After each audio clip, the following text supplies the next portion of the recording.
I'm Gustavo. I'm from Brazil. I work for an environmental news website which is called Oeco. It's a small website. We have a small team, but we work also like doing networking with other journalists around Brazil.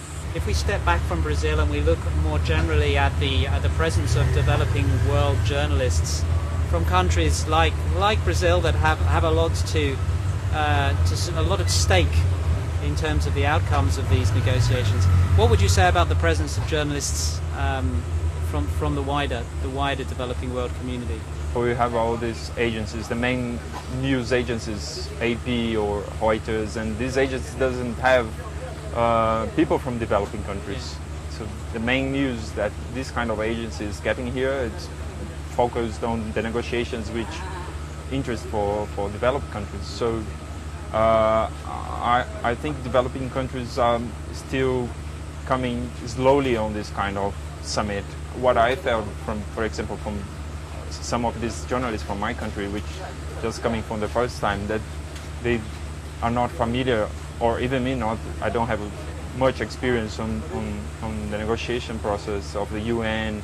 So I think this is the main problem of us, like developing country journalists are still stepping in. How sort of effective a response do you think the Climate Media Partnership is making in this area? Do you think it's a useful initiative, or is it? Definitely is. Yeah. Definitely is. So I've been giving a thought on that, and I've been in another initiative on climate change, but sincerely, this was the most. It was the deepest one I've been, like on terms of discussions and on terms of the whole.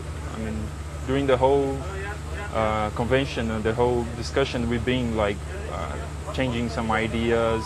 So this idea of having daily briefings was really good because we could like share the views among the fellows.